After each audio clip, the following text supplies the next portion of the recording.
Radhe Radhe. Hello दोस्तों, कैसे हैं आप सब।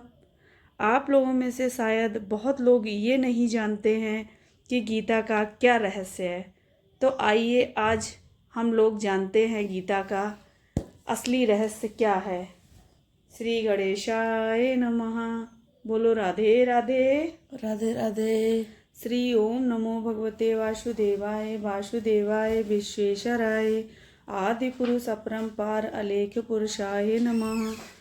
जगत बंधु ज्योति स्वरूप जिय की जाननहार हरि यस मांगने आयो दास प्रभु के द्वार। भगवान श्री कृष्ण ने अर्जुन को जो गीता का ज्ञान दिया वह मुझे भी मिले। हे भय भंजन भगवान वासुदेव जी, वही ज्ञान किशोर दास मांगता है। प्रभु, गीता के ज्ञान के उच्चारण करने से तेरे भक्त पूर्ण ब्रह्म को पाते हैं। हे प्रभु, मैं आपकी शरण में पड़ा हूँ। किशोर दास और कृष्ण दास बहुत दीन गरीब हैं और आप परम प्रवीण व दुख भंजन हो। हे कमलापति कृपा निधान श्री कृष्ण भगवान, तेरे संतों और भक्तों के लिए मैं यह सरल भाषा में कहता हूँ। आइए गीता की कथा प्रारंभ करते हैं। बोलो राधे राधे। आज अपना सेकंड अध्याय है, तो हम लोग जानते हैं सेकंड अध्याय का नाम है सांख्य योग्य। देखिए आज संजय धृतराष्ट्र को क्या समझाते हैं, जो भगवान श्री कृष्ण अर्जुन को कुरुक्षेत्र के मैदान में बता रहे हैं। संजय धृतराष्ट्र को अर्जुन की परिस्थिति से अवगत कराते हुए बोला, राजन, दया से भरपूर आंसुओं से भरे नेत्रों वाले और विषाद में डूबने मन वाले अर्जुन से भगवान श्री कृष्ण ने कहा, हे अर्जुन, तुम्हें इस विषम स्थल युद्ध भूमि में यह अज्ञान किस लिए हुआ है। यह आचरण श्रेष्ठ पुरुषों को किसी भी प्रकार शोभा नहीं देता। इस आचरण से ना तो संसार में ही कीर्ति लाभ होता है और न ही मृत्यु के पश्चात स्वर्ग की ही प्राप्ति होती है। अतएव हे अर्जुन, इस प्रकार की कुटिलता नपुंसकता का प्रदर्शन न करो। तुम जैसे वीर पुरुषों के लिए यह कदापि ग्रहण करने योग्य नहीं है। हे परंतप अर्जुन, अपने तुच्छ हृदय की इस दुर्बलता का त्याग करके युद्ध के लिए तत्पर हो जाओ। भगवान श्री कृष्ण के इस प्रकार के वचनों को सुनकर अर्जुन बोला, हे मधुसूदन, इस रण क्षेत्र में पितामह और गुरु द्रोणाचार्य पर मैं किस प्रकार बाणों से प्रहार करूंगा। ये दोनों तो मेरे लिए परम पूज्य हैं। इन महानुभाव गुरुजनों का मैं किसी भी प्रकार से संहार नहीं कर सकता। इनका संहार करने से कल्याणकारी तो मैं इस लोक में भिक्षाटन से प्राप्त हुआ अन्न भोगना समझता हूँ।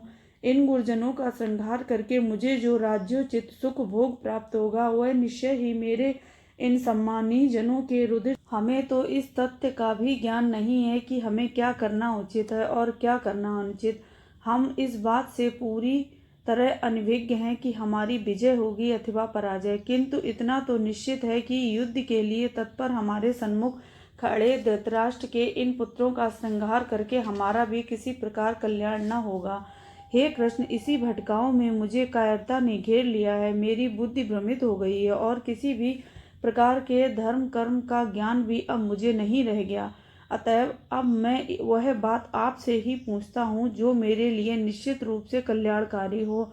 मैं आपका शिष्य हूँ और आपकी शरण में हूँ, इसलिए आप ही मुझे शिक्षा दीजिए कि क्या धर्म है और क्या अधर्म, ताकि मेरा क्षोभ दूर हो सके। इस क्षोभ के कारण मेरी इंद्रियां सूखने लगी हैं। इस धरती का निष्कंटक और धन्य धान्य से संपन्न राज्य तथा देवताओं के अधिपति का भी पद भी यदि मैं प्राप्त कर लूं तो भी मेरे क्षोभ का निवारण न हो सकेगा। अतः प्रभु, आप ही मुझे ज्ञान प्रदान करें। संजय बोला, हे राजन, निंद्रा पर विजय पाने वाला अर्जुन अंतर्यामी भगवान श्री कृष्ण से यह कहते हुए कि मैं युद्ध नहीं करूंगा मौन हो गया। इसके पश्चात भरतवंशी धृतराष्ट्र शोक निमग्न अर्जुन से मुस्कुराते हुए भगवान श्री कृष्ण इस प्रकार बोले, हे अर्जुन, तुम शोक न करने योग्य लोगों के लिए शोक कर रहे हो, अर्थात तुम्हें उन लोगों के लिए जिनके लिए तुम शोक कर रहे हो शोक नहीं करना चाहिए। और साथ ही तुम विद्वानों की भांति प्रवचन भी कर रहे हो। विद्वान पुरुष ऐसे लोगों के लिए जो मृत्यु को प्राप्त हो चुके हैं अथवा अभी इसी संसार में जीवित हैं, इनमें से किसी के लिए भी शोक नहीं करते। आत्मा अजर है, अमर है, इसलिए किसी भी प्राणी के लिए शोक करना युक्त संगत नहीं। वास्तव में ऐसा नहीं है कि मैं किसी काल में नहीं था, तू नहीं था, अथवा ये राजा लोग नहीं थे, और न ही ऐसा ही है कि इसके बाद भी हम सब नहीं रहेंगे। जिस प्रकार जीवात्मा की देह में बाल, युवा और वृद्धावस्था आती है, उसी प्रकार इस देह की चौथी अवस्था मृत्यु के रूप में प्राप्त होती है। ये चारों तो जीवात्मा की देह के धर्म है। इस प्रक्रिया के अंतिम चरण में एक आत्मा एक नए शरीर को धारण कर लेती है। इस प्रकार आत्मा एक प्रकार से अप्रभावित रहती है। आत्म तत्व को जानने वाला धीर पुरुष इस विषय में कुछ भी भ्रमित नहीं होता। हे कुंती पुत्र, सर्दी गर्मी और सुख दुख तो अनित्य है, ये आते रहते हैं और जाते रहते हैं। ये मात्र इंद्रियों और विषयों के संयोग से उत्पन्न क्षण भंगुर है। हे भरतवंशी, तुम तो इंद्रिय ज्ञानी भी हो, अतः इन इंद्रिय विकारों का साहस के साथ दमन करो। इंद्रियों का दमन करने वाला और सुख दुख की स्थिति में एक समान रहने वाला पुरुष ही मोक्ष का अधिकारी होता है।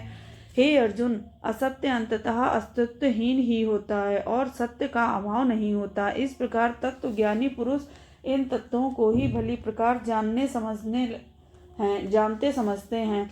इस न्याय नीति के अनुसार उसे ही अविनाशी समझना चाहिए, जिससे यह संपूर्ण जगत व्याप्त है, क्योंकि इस अविनाशी का विनाश करने की किसी में भी सामर्थ्य नहीं है। इस प्रकार यह आत्मा अविनाशी है, अप्रमेय है और नित्य स्वरूप है, और जिस देह में यह अवस्थित होती है वही केवल नाशवान होता है। अतएव हे अर्जुन, तुम युद्ध करो। जो व्यक्ति इस आत्मा को मारने वाला समझता है तथा जो इसे मरा हुआ मानता है, वे दोनों ही अज्ञानी हैं। इस प्रकार के लोग नहीं जानते कि आत्मा ना तो कभी किसी को मारती और न ही कभी किसी के द्वारा मारी जाती है। यह आत्मा ना तो किसी की काल में जन्म लेती और न ही मृत्यु को ही प्राप्त होती है। आत्मा अजन्मा, नित्य, शाश्वत तथा पुरातन है। शरीर का विनाश होने पर भी आत्मा का कभी विनाश नहीं होता। हे प्रथापुत्र अर्जुन, जो पुरुष इस आत्मा को नित्य, अविनाशी, अजन्मा तथा अव्यय समझता है, वह कैसे किसको मरवाता है और कैसे किसको मार सकता है।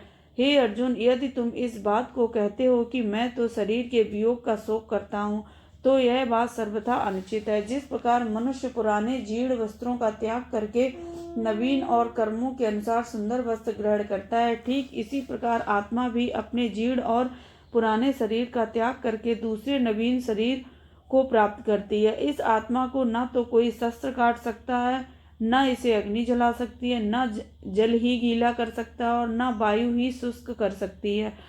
आत्मा अछेच्छा, अदाह्य, अक्लेग तथा अशोष्य है।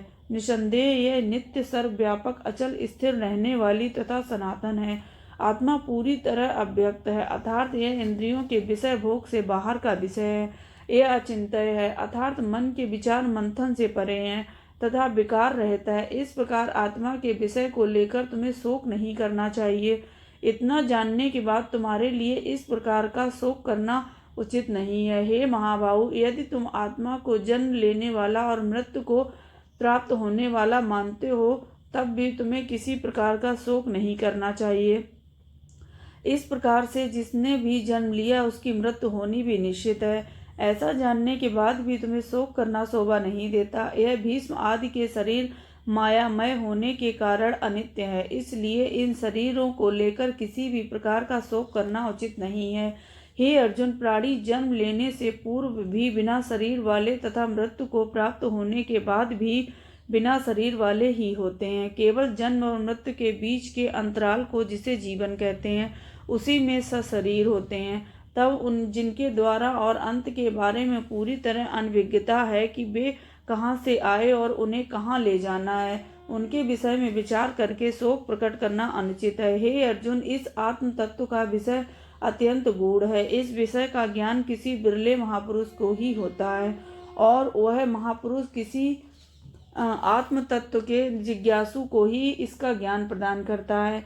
कुछ महापुरुष ऐसे भी होते हैं कि वे आत्म तत्व के ज्ञान का श्रवण तो करते हैं, किंतु इसे भली भांति जान नहीं पाते। हे अर्जुन, सभी प्राणियों के शरीर में विद्यमान आत्मा सदैव अवध्य है, अतः किसी भी भूत प्राणियों के लिए शोक करना सर्वथा अनुचित है। हे अर्जुन, तुम क्षत्रिय वीर हो, तुम्हें अपने क्षत्रियोचित धर्म का पालन करते हुए युद्ध करना चाहिए। अपने धर्म को जानकर भी तुम किसी भी प्रकार भय करने योग्य नहीं हो, क्योंकि धर्मयुक्त युद्ध से बढ़कर क्षत्रिय के लिए कोई कल्याणकारी कर्तव्य नहीं है। हे पार्थ, स्वतः ही प्राप्त होने वाले और खुले हुए स्वर्ग के द्वारा रूप इस युद्ध को सौभाग्यशाली क्षत्रिय वीर ही प्राप्त करते हैं। यदि तुम इस धर्मयुक्त युद्ध से मुख मोड़ोगे तो क्षत्रिय के धर्म अपने को तो खो ही दोगे, साथ ही संसार से अपनी कीर्ति को नष्ट करके पाप के भागी भी बनोगे। संसार में सभी लोग अनंत काल तक चलने वाली तुम्हारी अपकीर्ति की चर्चा किया करेंगे। इस प्रकार की अपकीर्ति सम्मानी तथा प्रतिष्ठित पुरुषों के लिए मृत्यु से भी बढ़कर है। जो योद्धा एक महारथी के रूप में तुम्हारा गुणगान करते हैं, अपने क्षत्रिय धर्म से च्युत होने के बाद तुम अपने मध्य सम्मानी होने पर भी तुच्छता को प्राप्त करोगे। वे योद्धा तुम्हें भय के कारण ही युद्ध से विमुख हुआ समझेंगे। तुम्हारे शत्रु तुम्हारी घोर निंदा करेंगे। तुम अपने शत्रुओं द्वारा अपने सामर्थ्य की निंदा सुनते हुए बहुत से न कहने योग्य वचनों को भी सुनोगे। बताओ, तुम्हारे लिए उससे बढ़कर दुख और सुख क्या होगा? हे अर्जुन, इसलिए युद्ध करना ही तुम्हारे लिए सबसे अच्छा है। इस युद्ध में लड़ते हुए यदि तुम मृत्यु को प्राप्त हुए तो तुम्हें स्वर्ग मिलेगा, और यदि विजय हुए तो राज्य के सुखों का उपभोग करोगे। इस कारण हे अर्जुन, मन में दृढ़ निश्चय करके युद्ध के लिए खड़े हो जाओ। हे अर्जुन, यदि तुम्हें न तो स्वर्ग की इच्छा और न ही राज्य की, तब भी सुख दुख लाभ हानि तथा जय पराजय को अपने मन में एक समान विचार कर युद्ध के लिए तैयार हो जाओ। इस प्रकार विचार करके युद्ध करने से तुम्हें पाप नहीं लगेगा। हे पार्थ, अभी तक मैंने तुम्हें जो बातें बताई हैं वे ज्ञान योग के विषय में थी। अब मैं तुम्हें निष्काम कर्म योग के विषय में बताता हूँ। इसके सुनने जानने से जन्म मृत्यु के बंधन कट जाते हैं। जो प्राणी निष्काम होकर कर्म करता है वह भवबंधन से मुक्त हो जाता है। इसका अर्थ यह है कि जो भक्त मुझ में प्रीत रखकर अपने सभी कर्मों को मुझे अर्पित कर देता है, मैं निश्चय पूर्वक उसका उद्धार कर देता हूँ। निष्काम कर्म योग में कभी भी बीज का नाश नहीं होता और न ही इसमें फल दोष ही लगता है।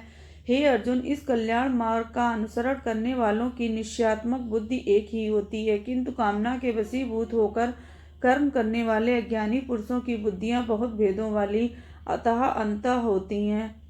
जो कामी पुरुष केवल फल प्राप्ति में विश्वास रखते हैं, स्वर्ग को ही परम श्रेष्ठ मानते हैं तथा इससे बढ़कर और कुछ भी नहीं है, इस प्रकार की उद्घोषणा करते हैं, वे अज्ञानी पुरुष होते हैं और उनकी बुद्धि भ्रमित हो चुकी होती है। ऐसे अविवेकी पुरुषों को जन्म रूप कर्म फल देने वाली भोग तथा ऐश्वर्य की प्राप्ति के लिए बहुत सी क्रियाओं के विस्तार वाली जिस कृत्रिम शोभा वाली को बाड़ी कहते हैं, उस बाड़ी के द्वारा भ्रमित हुए चित्त तथा भोग और ऐश्वर्य में आसक्ति वाले उन पुरुषों के अंतःकरण में अनिश्चयात्मक बुद्धि का वास होता है।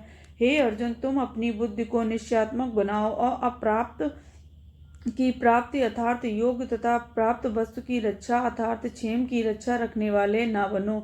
जिस प्रकार सब प्रकार से परिपूर्ण जलाशय के प्राप्त हो जाने पर मनुष्य का छोटे जलाशय से जितना प्रयोजन रहता है, उसी प्रकार परब्रह्म का ज्ञान प्राप्त करने के बाद ब्राह्मण का प्रयोजन भी वेदों से केवल उतना ही होता है। जिस प्रकार पूर्ण रूप से जल में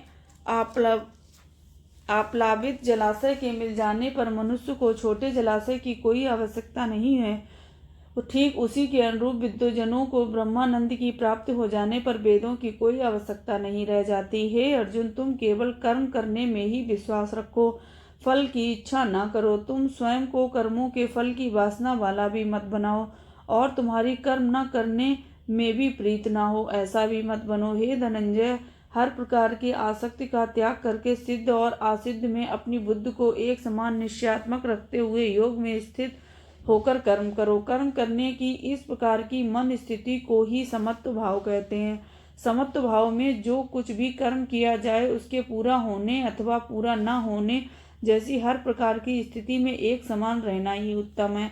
कामना के वशीभूत होकर कर्म करना अत्यंत तुच्छ है। कर्म फल का त्याग करके बुद्धि योग का मार्ग अपनाना चाहिए।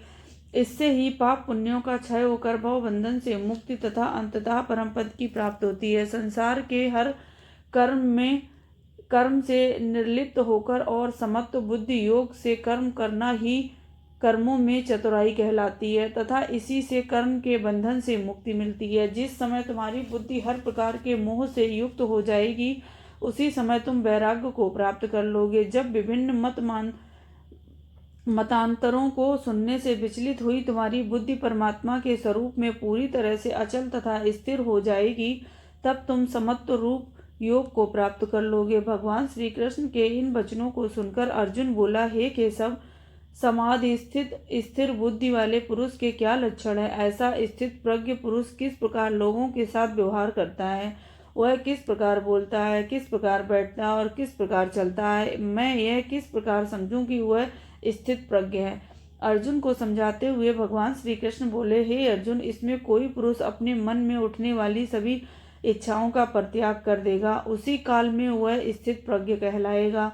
दुखों के समय जिसके मन में किसी प्रकार का उद्वेग उत्पन्न ना हो, सुखों के समय जो हर्षित ना हो तथा जो राग, भय और क्रोध आदि भावों से विमुक्त हो गया हो, वही पुरुष स्थिर बुद्धि कहा जाता है। जो पुरुष सभी प्रकार के स्नेह भावों से मुक्त हो जाता है तथा किसी भी शुभ अथवा अशुभ वस्तुओं की प्राप्ति पर न प्रसन्न होता और न ही अप्रसन्न होता, वही स्थिर बुद्धि कहलाता है। जिस प्रकार कछुआ अपने अंगों को अपनी खोपड़ी में समेट लेता है, उसी प्रकार स्थिर बुद्धि वाला पुरुष भी अपनी इंद्रियों को समेट लेता है। हे अर्जुन, इंद्रियों से विषय को ग्रहण न करने वाले पुरुष को केवल विषय से तो मुक्ति मिल जाती है, किंतु उसे राग से मुक्ति नहीं मिल पाती है। इसके विपरीत जो स्थिर बुद्धि वाला पुरुष होता है, उसका राग भी परमात्मा को साक्षात करके विमुक्त हो जाता है। हे पार्थ, इंद्रियां बड़ी बलवान होती हैं। ये स्थिर बुद्धि वाले स्थित प्रज्ञ पुरुष को भी बलात् ही विषयों की ओर खींच ले जाती हैं। अतः मनुष्यों को अपनी सभी इंद्रियों को वशीभूत करके समाहित चित्त होकर मेरे परायण हो जाना चाहिए। जिस मनुष्य की इंद्रियां उसके बस में रहती हैं, उसकी ही बुद्धि स्थिर होती है। हे अर्जुन, जो मनुष्य अपनी इंद्रियों को बस में करने के बाद भी मेरे परायण नहीं होता, वह मन से विषयों का चिंतन करता हुआ और विषयों का चिंतन करने वाला पुरुष विषयों की ओर आकर्षित हो जाता है। इस प्रकार विषय के प्रति उत्पन्न हुए आकर्षण से कामना उत्पन्न होती है और कामना में किसी भी प्रकार का विघ्न उत्पन्न होने से क्रोध पनपता है। यही क्रोध अविवेक को जन्म देता है और अविवेक से स्मरण शक्ति भ्रमित होने लगती है। स्मरण शक्ति के भ्रमित हो जाने से ज्ञान शक्ति नष्ट हो जाती है और अज्ञान शक्ति के नष्ट होने से इस प्रकार का पुरुष पशुभाव से ग्रस्त होकर यथोगति को प्राप्त करता है। इसके विपरीत जो पुरुष अपनी इंद्रियों को बस में करके मेरे परायण हो जाता है, अर्थात विषय भोग को निर्लिप्त भाव से भोग कर भी जो मेरी ओर प्रवृत्त रहता है, उसे किसी भी प्रकार से सांसारिक विकार कभी भी नहीं व्यापते, अर्थात उसे किसी प्रकार के शोक का शिकार नहीं होना पड़ता। इस प्रकार के पुरुष सदैव प्रसन्नचित्त रहते हैं और उनकी बुद्धि भी स्थिर हो जाती है। हे अर्जुन, अब मैं तुम्हें नास्तिक भाव वाले पुरुषों के बारे में बताता हूँ। जो पुरुष मुझमें बुद्धि को प्रेरित नहीं करते और जो मुझमें श्रद्धा भाव नहीं रखते, उन्हें किसी भी प्रकार शांति प्राप्त नहीं होती। जिन्हें शांति प्राप्त नहीं है, उन्हें सुख भी नहीं प्राप्त होता। इस प्रकार नास्तिक भाव वाले पुरुष सदैव ही दुखी रहते हैं। जिस प्रकार जल में तैरती नौका को प्रबल वायु का वेग अपने प्रवाह की दिशा में खींच ले जाता और उसे किनारे नहीं लगने देता, ठीक इसी प्रकार विषयों में विचरण करती इंद्रियों के मध्य मन और जिस इंद्रियों के संग गमन करने लगता है, वही इंद्रिय मन को अपने साथ खींच ले जाती है और उसके लक्ष्य तक नहीं पहुंचने देती। हे महाबाहु, जिस पुरुष की इंद्रियां सभी प्रकार के विषय विकारों को दूर करके अपने वशीभूत की हुई होती हैं, निश्चय ही वह स्थित प्रज्ञ होता है। अर्जुन को समझाते हुए भगवान श्री कृष्ण बोले, हे अर्जुन, अब मैं तुम्हें योगी के दिन रात तथा ब्रह्म पुरुष की स्थिति के बारे में बताता हूँ। हे अर्जुन, सांसारिक प्राणियों के लिए जो रात्रि है जिसमें वे शयन करते हैं, वह योगी जनों के लिए दिन होता है, और जब सांसारिक सुख भोगों को भोगते हुए जागते हैं, तब योगी जनों के लिए रात्र होती है।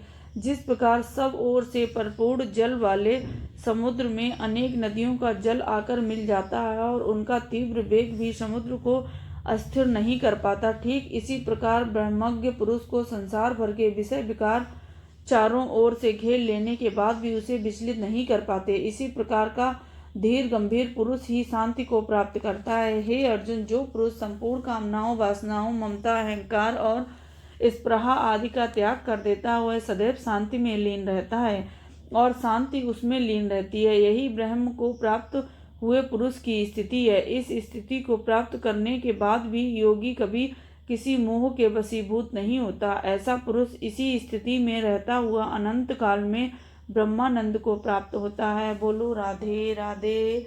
आइए इस अध्याय का महात्म्य जानते हैं। भगवान विष्णु लक्ष्मी से बोले, हे प्रिय, तुमने गीता के प्रथम अध्याय का महात्म्य तो सुन ही लिया है। अब मैं तुम्हें द्वितीय अध्याय के महात्म्य की कथा सुनाता हूँ। माता लक्ष्मी विष्णु जी की बातें ध्यान धरकर सुनने लगी। भगवान श्री हर ने कथा सुनानी आरंभ की। प्राचीन काल में जम्बू द्वीप के दक्षिणी भाग में वेद वेदांगों के ज्ञाता ब्राह्मणों की एक अत्यंत सुंदर तथा रमणीय नगरी थी। इस नगरी का नाम पूर्वा में सुदेवज्ञ शर्मा नामक एक ब्राह्मण निवास करता था। प्रकृति से वह अत्यंत विनीत, सेवा भावी तथा जप तप और यज्ञ आदि धार्मिक कार्यों में रुचि रखने वाला था। संत जनों तथा अतिथियों की सेवा सत्कार को वह अत्यंत पुनीत समझकर पूरी श्रद्धा और तथा निष्ठा भाव से किया करता था। एक दिन सत्संग करने के बाद उसने एक संत प्रवर के सम्मुख अपनी शंका प्रकट की।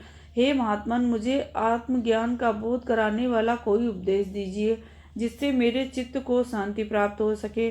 संत प्रवर ने ब्राह्मण को आशीर्वाद देते हुए, हे कर्मकांडी ब्राह्मण, तुम इसी प्रकार अपने कर्तव्य पथ का अनुसरण करते रहो। कुछ समय बाद एक ब्रह्मज्ञानी संत द्वारा ही तुम्हें आत्मज्ञान की प्राप्ति होगी। यह कहकर और ब्राह्मण को आशीष देकर संत प्रवर वहां से विदा लेकर प्रस्थान कर गए।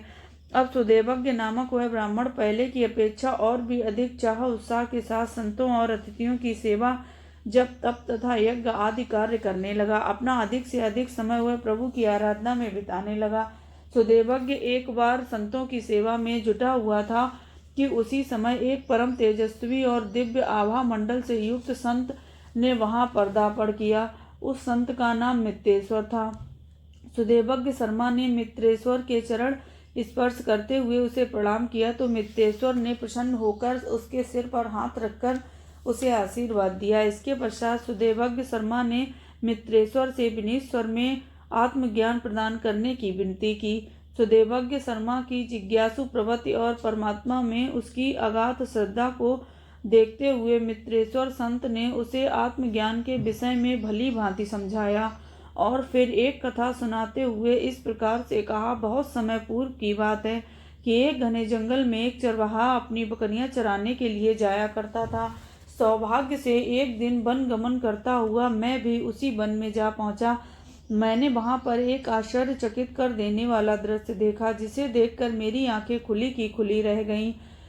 हुआ यह कि सायंकाल होते ही चरवाहा अपनी सभी बकरियों को लेकर उस वन से अपने घर की ओर चला गया था, किंतु उन बकरियों में से एक बकरी वहीं जंगल में ही रह गई थी। अपने रेवड़ से भटकते हुए वह परेशान सी इधर उधर विचरण कर रही थी कि उसी समय दहाड़ता गुर्राता हुआ एक बाघ उस बकरी को खाने के लिए उस पर झपटा।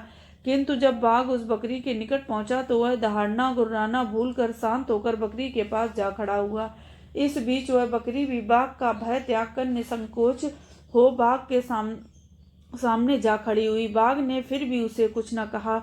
मित्रेश्वर ने कहा, हे सुदेवज्ञ, मैं एक और मौन खड़ा रहा, सारा दृश्य अपने नेत्रों से देख रहा था। मुझे तो तब और भी गहन आश्चर्य हुआ जब उन दोनों में मित्रवत वार्तालाप होने लगा। बकरी बाघ से कह रही थी, हे बाघ, तुम तो मेरा वध करने के लिए बड़ी दूर से दौड़ते हुए मेरे पास आए थे और स्वभाव से तुम भक्षण करने वाले हो, फिर मुझे अपने निकट जानकर भी तुम मेरा भक्षण क्यों नहीं कर रहे। हे बकरी, बाघ बोला, तुम भी तो मुझे देखकर मारे भय के चीखने चिल्लाने लगती हो और अपने प्राण बचाने के लिए यहाँ से वहाँ दौड़ी दौड़ी फिरती हो, फिर अब तुम ऐसा भला क्यों नहीं कर रही हो। मेरी तो कुछ भी समझ में नहीं आ रहा है कि यह क्या चमत्कार है। इस स्थान पर आने से पूर्व मेरे मन में भय बहुत अधिक समाया हुआ था, किंतु यहाँ आने के बाद मुझे तुमसे ना जाने क्यों किसी भी प्रकार का भय अनुभव नहीं हो रहा। मुझे भी कुछ ऐसा ही प्रतीत होता है। बाघ बोला, शायद इस स्थान में ही कुछ चमत्कारिक गुण समाहित हैं, क्योंकि यहाँ आने से पूर्व मुझे क्षुधा अत्यंत व्याकुल कर रही थी और मेरी इच्छा थी कि मुझे कोई शिकार मिले तो मैं उसका तुरंत भक्षण करके अपनी क्षुधा को शांत करूं। यहाँ आने के बाद तो मेरी क्षुधा ही नहीं बल्कि तृष्णा भी जाती रही। अब मैं यहाँ पर स्वयं को पूरी तरह से शांत और आनंद से भरपूर अनुभव करता हूँ। तब बाघ और बकरी ने मेरी ओर देखा। बाघ बकरी से बोला, चलो इसका कारण सामने खड़े संत प्रवर से पूछ लेते हैं। ठीक है चलो, बकरी ने कहा, और फिर दोनों मेरे पास आ गए तथा अपने प्रश्न का उत्तर जानने की इच्छा प्रकट की। इस प्रश्न का उत्तर मुझे भी ज्ञात न था, अतः मैं उन दोनों को साथ लेकर पास के एक विशाल वृक्ष पर निवास करने वाले ज्ञानी बानर के पास पहुंचा। वह बानर वास्तव में एक त्रिकालदर्शी विद्वान था। बाघ तथा बकरी ने उसके पास पहुंचकर जब अपनी समस्या उसके सामने रखी तो बानर ने उनकी शंका का समाधान करते हुए कहा, अपने पूर्व जन्म में यह बकरी एक डायन थी और बाघ एक आखेटक शिकारी था। जब डायन बकरी के पति की मृत्यु हो गई तो इसने सुंदर तथा युवा पुरुषों का भक्षण करना शुरू कर दिया। एक दिन जब आखेटक बाघ जंगल में आखेट करने गया तो वहां पर वह डायन भी आ गई और उसने उस आखेटक को जंगल में अकेला पाकर उसका भक्षण कर डाला। अब इस जंगल में वह डायन ही बकरी बनी है जिसका आखेटक बाघ है। अब बाघ भी इस बकरी का शिकार करके अपने पूर्व जन्म का बदला चुकाना चाहता है, किंतु इस बदला चुकाने के बीच एक अवरोध उत्पन्न हो गया। वह अवरोध है इस जंगल में शिवलिंग के निकट स्थित एक शिला पर उत्कीर्ण श्रीमद् भगवत गीता का द्वितीय अध्याय। यह पूछने पर कि इस जंगल में श्रीमद् भगवत गीता के द्वितीय अध्याय को किसने शिला पर उत्कीर्ण किया, तो उस सुभज्ञ मानर ने इस प्रकार बताया, इस स्थान पर शिवलिंग के निकट ही एक वेद पाठी ब्राह्मण देव आराधना किया करता था। एक दिन यहाँ पर एक आत्मज्ञानी संत ने पदार्पण किया। उस ब्राह्मण ने उस संत का खूब सेवा सत्कार किया। ब्राह्मण के आतिथ्य से प्रसन्न होकर संत ने एक शिला पर गीता के द्वितीय अध्याय को उत्कीर्ण करके उससे कहा कि इस अध्याय का नित्य पाठ किया करें, तब शीघ्र ही उसे मुक्ति प्राप्त हो जाएगी। इस पाठ उस ब्राह्मण ने ऐसा ही किया। संत के आदेशानुसार वह नित्य शिला पर उत्कीर्ण उस अध्याय का पाठ करने लगा। कालांतर में देह का त्याग कर वह भवबंधन से मुक्ति को प्राप्त हुआ।